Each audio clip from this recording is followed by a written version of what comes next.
Oke, masih dengan Profesor Kardus, tak berijazah tapi jenius. Ya, seperti yang sering Profesor Kardus jelaskan sebelumnya, transistor atau transfer and resistor merupakan komponen paling fundamental dalam berbagai perangkat teknologi modern, terutama perangkat-perangkat canggih yang menggunakan microchip semikonduktor atau IC sebagai pengolah instruksi pemrograman. Contoh, pada gadget-gadget canggih atau komputer, sistem elektronik robotik, instalasi LED dan sebagainya. Melalui prinsip transfer atau menghubungkan arus dan resist atau menghambat arus, transistor dapat menciptakan sebuah kode instruksi biner 0 atau off dan 1 atau on untuk direpresentasikan menjadi instruksi data-data yang selanjutnya akan diprogram dan diselesaikan dalam berbagai gerbang logika CPU dan mekanisme algoritma komputer.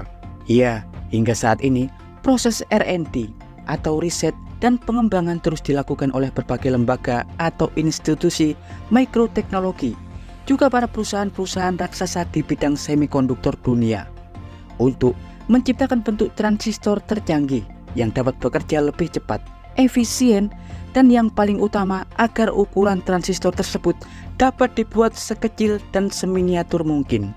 Karena seperti yang sering Profesor Kardus jelaskan, semakin kecil ukuran transistor, maka semakin besar pula potensi untuk menyusun miliaran set gerbang logika pada chips yang sangat kecil.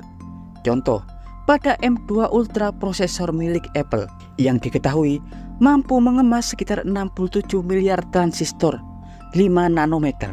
Semakin besar jumlah transistor, maka semakin cepat dan kompleks bit yang dapat dikerjakan.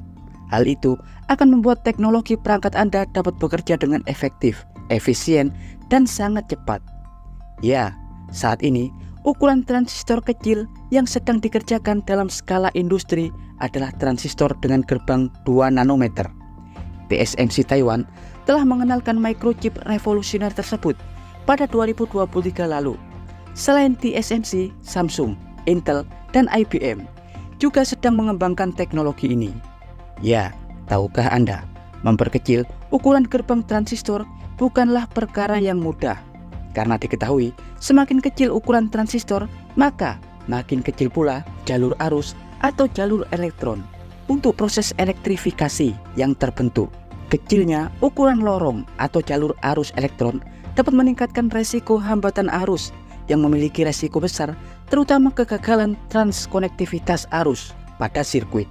Karena itu, untuk merevolusi ukuran transistor menjadi lebih kecil, para ilmuwan wajib merombak struktur semikonduktor, menemukan struktur atau material baru yang dapat memfasilitasi aliran elektron dengan sangat baik.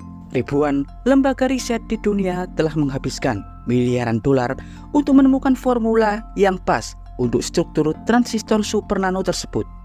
Tapi diketahui, hingga saat ini masih cukup kesulitan untuk menciptakan transistor di bawah 2 nanometer. Tapi tahukah Anda, beberapa tahun lalu, salah satu laboratorium terbesar di dunia, yakni Lawrence Berkeley National Laboratory Amerika Serikat, diketahui untuk pertama kalinya telah berhasil menciptakan transistor fungsional dengan gerbang 1 nanometer.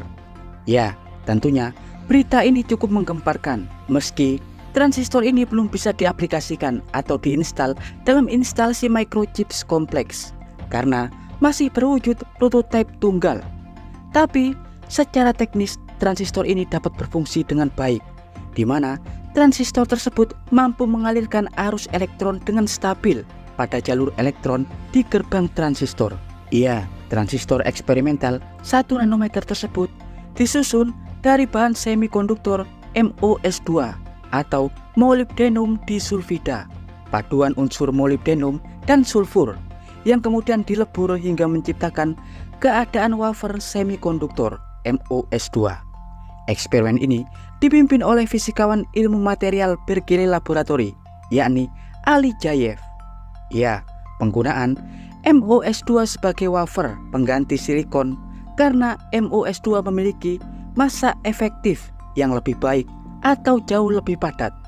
Hal ini dapat mengurangi resiko kebocoran arus yang umumnya disebut sebagai penerobosan quantum tunneling. Karena itu, menggunakan silikon akan sangat mustahil untuk transistor ukuran mikro, karena transistor memiliki massa efektif rendah.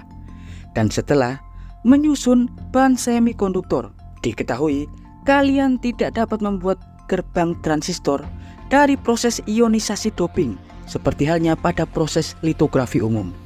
Di sini, para ilmuwan menyusun struktur tabung nanosilikon secara manual pada gerbang untuk aliran arus. Hingga akhirnya, 3 terminal utama berhasil terbentuk, yakni sumber atau source, kemudian saluran pembuangan dan gerbang transistor. Setelah diuji coba, ternyata aliran elektron berhasil stabil, di mana arus mengalir dari source atau sumber dan kemudian dikendalikan oleh gerbang yang nantinya membuat respon transistor akan off atau mati dan on atau hidup. Sebelum kemudian arus akan dikeluarkan di saluran pembuangan. Ya, transistor eksperimental tersebut untuk saat ini memang masih sangat sulit untuk diaplikasikan dalam teknologi industri, karena tak ada teknik litografi yang dapat menyusunnya. Semuanya dibuat dengan manual. Dan hebatnya, gerbang transistor tersebut akhirnya berfungsi dengan baik.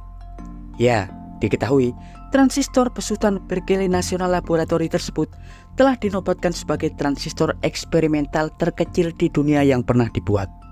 Ya, dan berikut informasi singkat dari Profesor Kardus tentang transistor 1 nanometer besutan Berkeley National Laboratory. Jangan lupa like, subscribe, dan tekan tombol lonceng di channel Profesor Kardus. Tak berijasa, tapi jenius. Profesor Kardus dari Universitas Berkeley mengabarkan